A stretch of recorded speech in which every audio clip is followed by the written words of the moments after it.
Hi friends, welcome to Deepika reviews. ఈ video మీకు నచ్చినట్లయితే వీడియోని లైక్ చేసి షేర్ చేసి సబ్స్క్రైబ్ చేసుకోవడం మర్చిపోకండి. విహారీ కోర్టులో నుంచి బయటకు వచ్చి సంధ్య గారు, సిరి కేసులో మన అందరి అనుమానం ఆ వడ్డీ శకుంతలపై అని చెప్తూ ఉంటాడు. మీరు కరెక్ట్గా చెప్పారు విహారీ గారు, కానీ వడ్డీ శకుంతలే ఇదంతా చేసింది అనటానికి మన దగ్గర ఎలాంటి సాక్ష్యం లేదంటే ఈ పాటికే ఆ వడ్డీ శకుంతల్ని ఎంక్వైరీ చేసి సిరి ఎక్కడ ఉందో తెలుసుకునే వాళ్ళం అని సంధ్య చెప్తూ ఉంటుంది. మనం అర్జెంటుగా ఆ వడ్డీ శకుంతల్ని కలవాలి అని విహారీ చెప్తూ ఉంటాడు.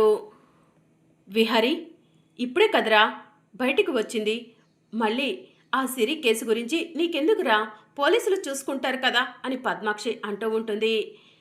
క్రిష్కి వాళ్ళ అమ్మను అప్పచెప్పే వరకు నేను ఈ కేసుని అంత ఈజీగా వదలనత్తయ్యా అని విహారీ పద్మాక్షితో చెప్తూ ఉంటాడు.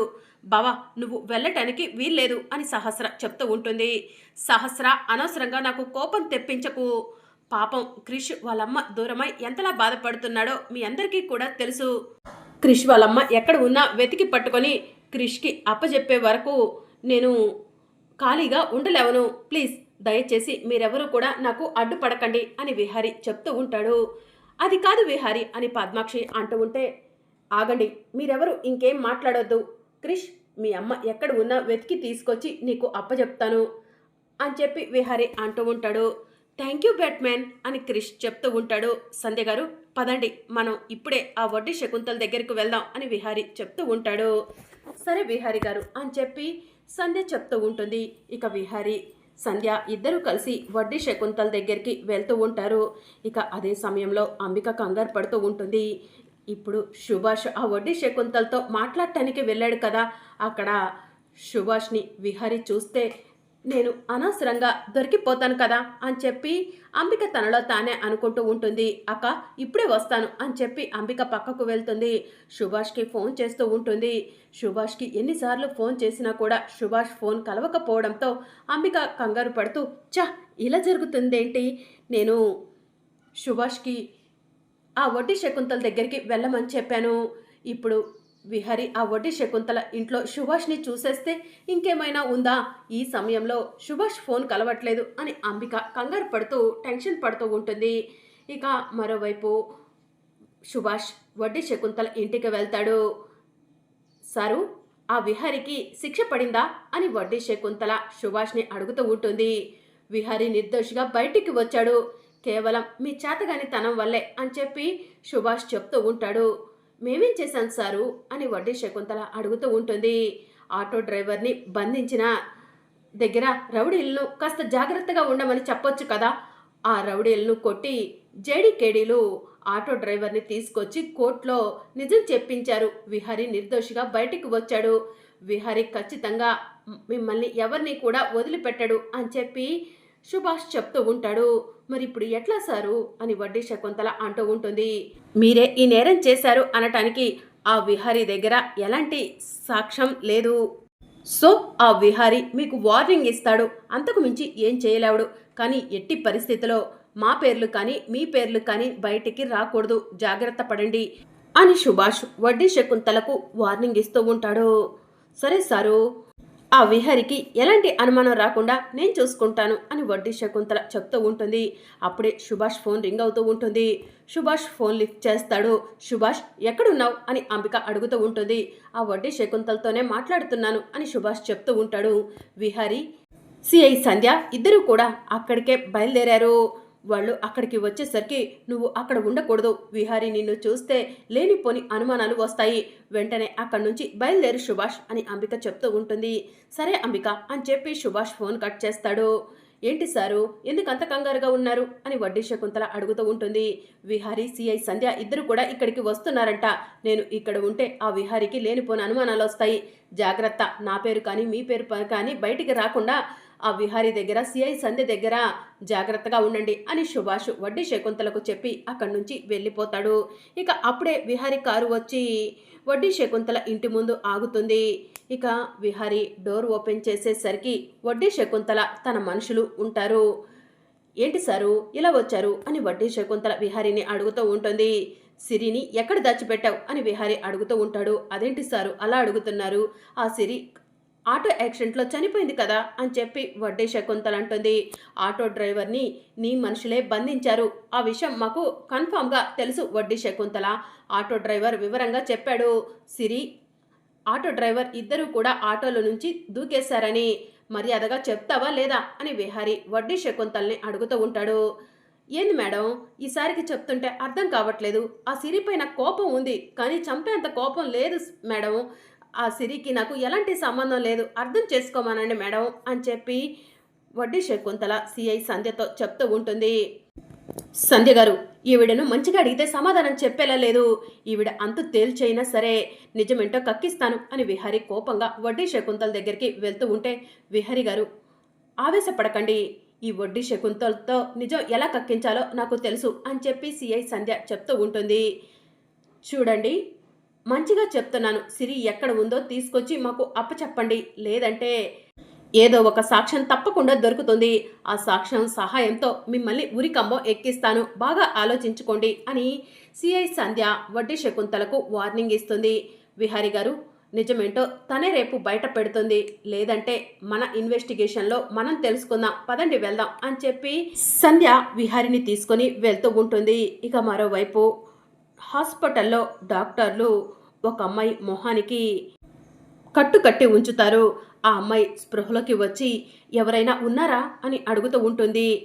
మేడం, మీరు మాట్లాడకండి, నేను వెళ్ళి డాక్టర్ని పిలుచుకొస్తాను అని నర్సు పరిగెత్తుకుంటూ డాక్టర్ దగ్గరకు వెళ్ళి, డాక్టర్ ప్లాస్టిక్ సర్జరీ చేసిన అమ్మాయి స్పృహలోకి వచ్చింది అని చెప్పి చెప్తూ ఉంటుంది. సరే పద వెళ్దాం అని డాక్టర్ పరిగెత్తుకుంటూ ప్లాస్టిక్ సర్జరీ చేసిన అమ్మాయి దగ్గరకు వస్తారు. అమ్మా, నీకు ఇప్పుడు ఎలా ఉంది అని డాక్టర్ అడుగుతూ ఉంటారు. నాకు ఏమైంది, నా మొహానికి ఎందుకు ఇలా కట్టారు అని చెప్పి ఆ అమ్మాయి అడుగుతూ ఉంటుంది. నీకు ఫైర్ యాక్సిడెంట్ జరిగింది కదమ్మా, ఆ యాక్సిడెంట్లో నీ మొహం అంతా కాలిపోయింది, అందుకే నీ ముఖానికి ప్లాస్టిక్ సర్జరీ చేశాము అని డాక్టర్ చెప్తూ ఉంటుంది. ప్లాస్టిక్ సర్జరీ చేశారా అని చెప్పి ఆ అమ్మాయి షాకింగ్గా అడుగుతూ ఉంటుంది. అవును, నీకు ఫైర్ యాక్సిడెంట్ జరిగింది గుర్తులేదా అని డాక్టర్ అడుగుతూ ఉంటారు. గుర్తుంది, కొంతమంది రౌడీలు నా వెంట పడుతుంటే నేను ఆటో ఎక్కాను. నేను వెళ్తున్న ఆటోని వెనుక నుంచి ఒక కారు డాష్ ఇవ్వటంతో ఆటో లోయలో పడిపోతుంటే లోయలో పడిపోక ముందే ఆటోలో నుంచి దూకేశాము అని చెప్పి ఆ అమ్మాయి చెప్తూ ఉంటుంది. నీ పేరేంటమ్మా అని డాక్టర్ అడుగుతూ ఉంటుంది. సిరి అని డాక్టర్కి చెప్తూ ఉంటుంది. చూడమ్మా సిరి, నీ ఫేస్కి ప్లాస్టిక్ సర్జరీ చేశాము, కొత్త వాళ్ళెవరు కూడా నిన్ను గుర్తుపట్టలేవరు, నీ ముఖం పూర్తిగా కాలిపోయింది. అసలు ప్లాస్టిక్ సర్జరీ చేయాలంటే నీ పర్మిషన్ తీసుకొనే చేయాలి, కానీ నీ సిచ్యువేషన్ చాలా క్రిటికల్గా ఉంది. తప్పనిసరి పరిస్థితిలో నీ ఫేస్కి నీ పర్మిషన్ లేకుండా ప్లాస్టిక్ సర్జరీ చేశాము అని డాక్టర్ చెప్తూ ఉంటారు. డాక్టర్, నా ముఖాన్ని నాకు ఎప్పుడు చూపిస్తారు అని చెప్పి సిరి అడుగుతూ ఉంటుంది. ఇప్పటికే నీకు సర్జరీ చేసి 20 డేస్ పైన అయింది, ఇప్పుడే నీ ముఖానికి ఉన్న కట్లను ఊడదీస్తాము అని చెప్పి డాక్టర్ చెప్తూ ఉంటుంది. సరే డాక్టర్ అని చెప్పి లక్ష్మి అంటుంది. ఇక డాక్టర్ లక్ష్మి మొహానికి ఉన్న కట్లను ఊడదీస్తూ ఉంటుంది. సిస్టర్, ఆ అద్దం తీసుకొచ్చి ఆ అమ్మాయికి తన మొహాన్ని చూపించు అని చెప్పి డాక్టర్ చెప్తూ ఉంటుంది. ఇక దాంతో నర్సు ఒక పెద్ద అద్దం తీసుకొచ్చి లక్ష్మికి ఎదురుగా పెడుతుంది. అద్దంలో లక్ష్మి తన మొహాన్ని తాను చూసుకొని షాక్ అవుతుంది. చూడమ్మా సిరి, కొత్త వాళ్ళు ఎవరు కూడా నిన్ను గుర్తుపట్టలేవరు. నీ వాళ్ళు ఎవరైనా ఉన్నారా? నీ వాళ్లకు నీకు ప్లాస్టిక్ సర్జరీ జరిగిందని నేను చెప్తాను అని డాక్టర్ చెప్తూ ఉంటుంది. పర్వాలేదు డాక్టర్ అని చెప్పి లక్ష్మి అంటుంది. నన్ను హాస్పిటల్లో ఎవరు అడ్మిట్ చేశారు డాక్టర్ అని చెప్పి లక్ష్మి అడుగుతూ ఉంటుంది. ఏమో తెలియదమ్మా, రోడ్డు వెంట వెళ్ళే వాళ్ళకు నువ్వు కనిపించావంట, వాళ్లే తీసుకొచ్చి అడ్మిట్ చేశారు అని డాక్టర్ చెప్తూ ఉంటుంది. వాళ్ళు మళ్ళీ నా కోసం వస్తే వాళ్ళకు నేను కృతజ్ఞతలు చెప్పానని చెప్పండి డాక్టర్ అని చెప్పి లక్ష్మి అంటుంది. సరేమ్మా అని చెప్పి డాక్టర్ అంటూ ఉంటుంది. సరే డాక్టర్, నేను బయలుదేరతాను అని చెప్పి లక్ష్మి అంటుంది. సరే అమ్మా, జాగ్రత్త, నిన్ను గుర్తుపట్టని వాళ్ళు ఎవరైనా ఉంటే నా దగ్గరకు తీసుకొనిరా, నీకు ప్లాస్టిక్ సర్జరీ చేసి నీ ముఖాన్ని మార్చింది నేనేనని చెప్తాను అని డాక్టర్ చెప్తూ ఉంటుంది. సరే డాక్టర్ అని చెప్పి లక్ష్మి అంటుంది. నా కొడుకు క్రిష్ ఎలా ఉన్నాడో ఏంటో, ఆ వడ్డీ శకుంతల నన్ను బంధించి ఉంచటం వల్లే ఇదంతా జరిగింది. పాపం క్రిష్ బామ్మ నా కోసం ఎదురు చూస్తున్నారేమో అని చెప్పి లక్ష్మి తనలో తానే అనుకుంటూ రోడ్డు మీద నడుచుకుంటూ వెళ్తూ ఉంటుంది. ఇక అప్పుడే విహారి, సిఐ సంధ్య వడ్డీ శకుంతల ఇంటి దగ్గర నుంచి వెళ్తూ ఉంటారు. ఇక లక్ష్మి ఆలోచిస్తూ రోడ్డు మీద వెళ్తూ ఉంటే విహారి కూడా సిరి గురించి ఆలోచించుకుంటూ అనుకోకుండా లక్ష్మికి యాక్సిడెంట్ చేస్తాడు. దాంతో లక్ష్మి అక్కడికక్కడే కుప్పకూలి పడిపోతుంది. ఇక విహారి సడన్గా కార్ ఆఫ్ చేసి పరిగెత్తుకుంటూ లక్ష్మి దగ్గరకు వెళ్తాడు. ఏమండి, ఏమైనా గాయాలయ్యాయా అని చెప్పి విహారి, సంధ్య ఇద్దరు కూడా లక్ష్మిని అడుగుతూ ఉంటారు. లక్ష్మి ఒక్కసారిగా తల పైకెత్తి సంధ్యను విహారిని చూసి షాక్ అవుతుంది. విహారి గారు, సంధ్య గారు వీళ్ళిద్దరేంటి ఇక్కడున్నారు అని లక్ష్మి తనలో తానే అనుకుంటూ ఉంటుంది. మిమ్మల్నేనండి అడుగుతుంది. ఏమైనా దెబ్బలు తగిలాయా? సారీ అండి, చూసుకోలేదు అని విహారి చెప్తూ ఉంటాడు.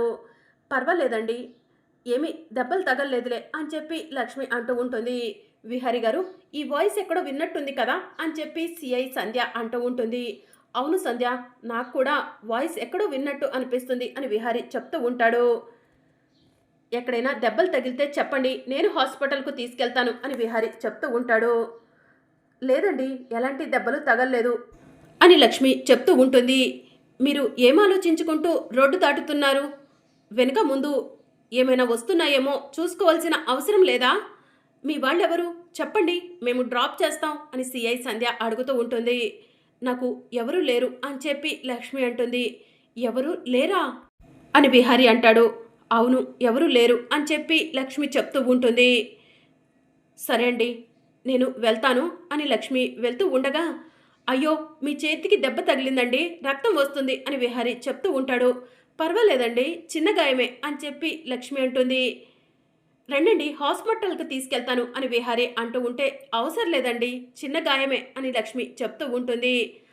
సరే, మా ఇల్లు ఇక్కడికి దగ్గరలోనే ఉంది, రండి, మా ఇంటికి తీసుకెళ్ళి మీకు ఫస్ట్ ఎయిడ్ చేస్తాను, ఆ తర్వాత మీరు ఎక్కడికి వెళ్ళాలనుకుంటున్నారో అక్కడికే వెళ్దురు అని చెప్పి విహారి చెప్తూ ఉంటాడు. మీ ఇల్లు ఇక్కడే ఉందా అని లక్ష్మి అడుగుతూ ఉంటుంది. అదేంటండి అలా అంటున్నారు? నేనేదో మీకు తెలిసిన వ్యక్తిలాగా. మా ఇల్లు ఇక్కడే ఉంది, రండి అని చెప్పి విహారి లక్ష్మిని వెంట పెట్టుకొని వెళ్తూ ఉంటాడు. ఇక సిఐ సంధ్య, విహారి గారు ఇక్కడ ఆఫ్ చేయండి, నేను దిగిపోతాను అని చెప్పి చెప్తూ ఉంటుంది. సరే సంధ్య గారు అని చెప్పి విహారి అంటాడు. ఇక విహారి సంధ్యను దించి లక్ష్మిని తీసుకొని ఇంటికి వెళ్తాడు. లక్ష్మి చేతికి రక్తం వస్తూ ఉంటే అమ్మా అమ్మా అని విహారి పిలుస్తూ ఉంటాడు. ఏంటి విహారి అని యమున పరిగెత్తుకుంటూ వస్తుంది. అమ్మా, త్వరగా పండుని ఫస్ట్ ఎయిడ్ బాక్స్ తీసుకురమ్మను అని చెప్పి విహారి చెప్తూ ఉంటాడు. రండండి, ఇలా కూర్చోండి అని విహారి లక్ష్మిని సోఫాలో కూర్చోబెడతాడు. యమునమ్మ అని లక్ష్మి తనలో తానే అనుకుంటూ ఉంటుంది. ఇక పండు ఫస్ట్ ఎయిడ్ బాక్స్ తీసుకురాగానే విహారి లక్ష్మికి బ్లడ్ అంతా తుడిచి చేతికి కట్టు కడుతూ ఉంటాడు. ఇంతలో పద్మాక్షి, సహస్ర వచ్చి బావా ఎవరి అమ్మాయి అని అడుగుతూ ఉంటారు.